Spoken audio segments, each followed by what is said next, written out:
ಇವತ್ತಿನ ಟಾಪಿಕ್ ಶಾತವಾಹನರು. ಕರ್ನಾಟಕವನ್ನು ಆಳಿದ ರಾಜಮನೆತರ ಬಗ್ಗೆ ನೋಡೋಣ ನಾವು.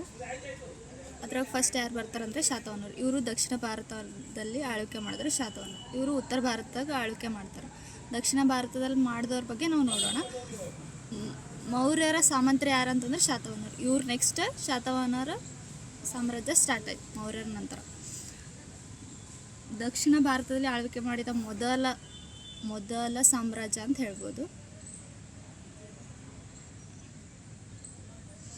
ಇವ್ರ ಸ್ಥಾಪಕ ಯಾರಂತಂದರೆ ಸಿಮುಕ.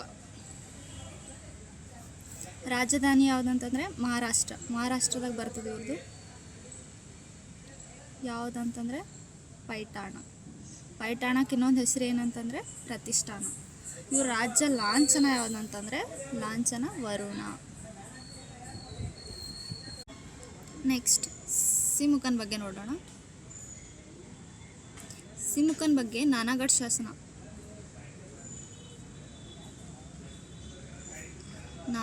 ಶಾಸನ ಏನಂತ ಹೇಳ್ತದೆ ಅಂತಂದರೆ ಇವನಿಗೆ ರಾಯ ಸಿಮುಕ ಅಂತ ಹೇಳ್ತದೆ.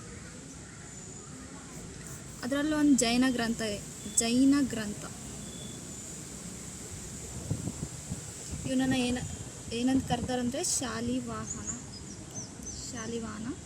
ಎಂದು ಕರೆದಿದೆ. ಶಾಲಿವಾಹನ ಜೈನ ಗ್ರಂಥ. ಸಿಮುಕ ಈತ